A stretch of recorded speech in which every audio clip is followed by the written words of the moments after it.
right, everybody, welcome back to the Cabral HouseCalls, first house call of the weekend. Excited to get into our weekend edition of the show. And we have so many great questions that have come in over the past few weeks. I always like to let people know there's about an 8 to 10 week delay from when you write in your question at stephencabral.com/askcabral to when it is read live on the show right now. No rehearsal, no prep work, anything like that. Just trying to draw upon 25 years of being in this amazing industry and trying to help so many people. Like I was able to get help myself when I was younger. So just again, looking forward to try and pay it back and pay it forward in any way that I can. And I love being able to do these weekend shows. So we get to about 5 questions on Saturday, 5 questions on Sundays. All the back archives are at stephencabral.com/podcast. You can always search for your topic right there. And of course, if you want same day answers, head on over to cabralsupportgroup.com. It's completely free. You can ask your question there, get same day answers. Let's dive right in to the show. The first question is from Anonymous, and Anonymous says, "Hi, I'm wondering about what to be careful with when purchasing contact lenses. I read in the Rain Barrel Effect that the solution for contacts contains some heavy metals. Is that already the solution they come in? I buy the daily ones because they're the softest and my eyes are already so damaged from them that I can hardly stand them, so I only wear them on very special occasions, maybe once a month. Could you also explain why that happens? Do you have a brand recommendation for daily contacts? What about eyesight surgery? Is that something you would recommend? I know quite a few people who have had it done and are very happy with the results, but it still seems quite scary to me, although I know this technology has evolved significantly in the past 20 years. Thank you for your advice." All right, so just to share with you, can't provide you with any medical advice, medical treatment plans, medical cures, or medical diagnosis. I want to share with you what would hopefully be something better, which is looking at the underlying root cause for many of these health issues. Now, with eyesight, 2 things I want to give you. We'll talk about let's talk about the contact lenses first. So there is a website called the Environmental Working Group, EWG.org, a great nonprofit dedicated to bringing to you the basically toxicity levels of everyday products. So what you can do for contact lenses, you can go to the website, type in contact lenses, and it will bring up a bunch of different ingredients that are in contact lenses. Then you can look in the back of your contact lens solution and see if they're in the green, which is good category, if they're more towards yellow or orange, or red, which is you don't want that in there, right? So that's the best way to do it. Now you seem to be only using them once a month. So just to be honest, once a month, not too big a deal. It's for people using them every single day, basically all day, that it becomes more of an issue. All right, eyesight surgery. So I am not a optometrist or ophthalmologist. I'm not someone who specializes in this area. But what I can share with you is that many people I know and many clients have come in and they've done LASIK-based surgery, and they've gotten great results from it.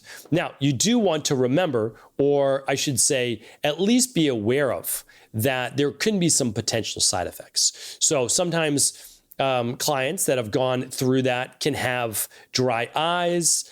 They can have some from a tear duct blockage. They can have maybe overcorrection, undercorrection, sometimes some cloudiness. But overall, with LASIK, an IK, so LASIK is the one that I'm talking about, surgery, it goes fairly smoothly. You're in and out. It's done by essentially a machine, and people typically get great results. So I know it is kind of scary because it's your eyes, right? I think you can do one at a time. Like if you want to do that, right? So you don't mess with both eyes necessarily if you feel worried about it. But there is that. Now, there's a bunch of alternatives, but I'm not as familiar with them, just to be honest with you. So there's LASEK, and that's LASEK.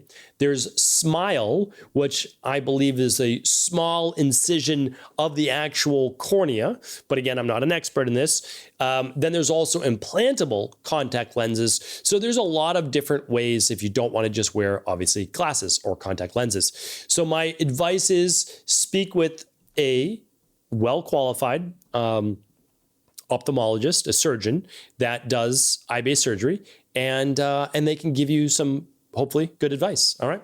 Thanks for writing in, Anonymous. Up next is Jackie. Jackie says, hi, Dr. Cabral. Thanks for everything you and your team do. It is life-changing. I'm doing the CBO protocol after the heavy metal protocol. I have high oxalates according to the Big Five and reduced kidney function according to my general practitioner.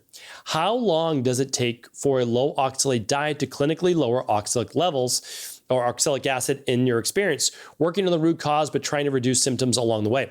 All right, so hopefully your integrative health practitioner or equal life coach, they also let you know that, oxalates can build up in the body also due to low magnesium or low vitamin B6. So just make sure you're using your daily nutritional support and full spectrum magnesium on a daily basis. Add a little extra activated B complex as needed. Then you're eliminating the highest oxalate-based foods, which is typically spinach and beets. Those are the ones that people may eat a little bit more of. And then within about 6 weeks, you can really see those oxalate levels decline, and definitely after 12 weeks. All right. So hopefully that's helpful. Keep your 8 to 10 glasses of water or more per day going in your diet. That could include smoothies. It can include herbal tea as well. All right. Anonymous is up next. And again, if there's any kidney-based issues, you're going to talk with your general practitioner about that just to make sure there's proper filtration. Okay. So Anonymous is up next. What are the dangers and or side effects of taking too much vitamin K? And what's the upper limit on dosing? All right, great question. So this is something that I've been talking about in my practice for many years and on the podcast since 2016, is that all of a sudden, we get a popular practitioner online and they're saying, you should never take vitamin D without the K2. And so you're saying, yeah, that's true. But you don't want to then overdo vitamin K2. So what we've always done is just straight liquid vitamin D. And then you get your vitamin K2 and K1 inside of your daily activated multi or daily nutritional support. But, and I'm not blaming anybody, but these people who have just a huge platform brainwash people into saying, oh no, you should only use this product, vitamin D3 and K2, when they're not understanding that most people are getting their vitamin K in their daily activated multi or the daily nutritional support powder. And they don't need to load up a lot more vitamin K, right? So I appreciate people out there trying to spread the word that you need the vitamin D cofactors. But then everybody's saying, well, I can't take just vitamin D because I'm not getting vitamin K2, but you have to look at the other products because it's in that as well. So it's a great point. And why it matters is that if you take too much vitamin K, remember, it's a fat-soluble vitamin. You can take too much vitamin D, you can take too much vitamin K, you can take too much vitamin E, and you can take too much vitamin A. Those are fat-soluble vitamins. They can build up in the body. So there's an upper limit to those on a daily basis, right? We use the natural forms, so it's less likely to build up, right? We use beta-carotene for vitamin A. We use the mixed tocopherols or tocopherols, as well as the tocotrienols. There's 8 forms of vitamin E, and we use all 8 forms. So we do things how the body naturally gets them from food. So with us, you're not going to get the buildup with vitamin D3, all these things. And of course, we give you the safe limits. But if you take too much vitamin K, it can lead to an increased risk of blood clot formation, right? So you don't want to take too much vitamin K because it increases blood clotting, right? So you need some blood clotting. That's a good thing. But you certainly don't want to overdo it. Typical dosage is about 90 to 120 micrograms per day. Some people might go up to 200 micrograms per day, but you definitely don't want to overdo it. All right, so hopefully that was helpful. All right, let's see who is up next. Jamie is up next. Thank you for you and all of what your team does. An amazing example of the power of why, entrepreneurship, and the health industry. Thank you. Appreciate that, Jamie. Is there any way to bring forward REM sleep? It seems it really doesn't matter what time I get to sleep. Easier said than done with young kids. REM seems to be between 5:30 and 7:30 a.m. Issue is I get up at 5:15 a.m. Any suggestions, as I couldn't specifically find bringing REM sleep in the back catalog? Thank you. Okay. Yeah, no, 100%. So go to my episodes, though, on how to improve REM and deep sleep. I have a 2-part back-to-back, so 2 weeks in a row back-to-back. If you ever can't find them at stephencabral.com/podcast, just ask at cabralsupportgroup.com. The amazing Michelle or Daniel will find them for you. All right, so here's the true answer. The body goes through sleep cycles, and REM is essentially last, right? So you've got all of your non-REM sleep, right? And then you've got everything else. So what we really want to do is we want to work on getting into deep sleep faster. That's how you can bring REM forward faster, right? So the goal, of course, is to get to bed by 10 p.m., earlier if you can, and you're going to wake up around, for you, 5:15, right? So for you, ideal world, we're going to bed at 9:15, and you're waking up at 5:15. That would get you 8 hours, right? And just kind of generalities, of course. I know, easier said than done. I totally get it. So let's say you're maybe going to bed at 10, you're waking up at 5:15. So you're getting 7 hours and 15 minutes. So you really need to do this. Move into that deep sleep quickly. So what that means is, well, there's a bunch of different ways, but I would definitely listen to the podcast because I don't want to leave any out right now, just kind of giving you a quick answer.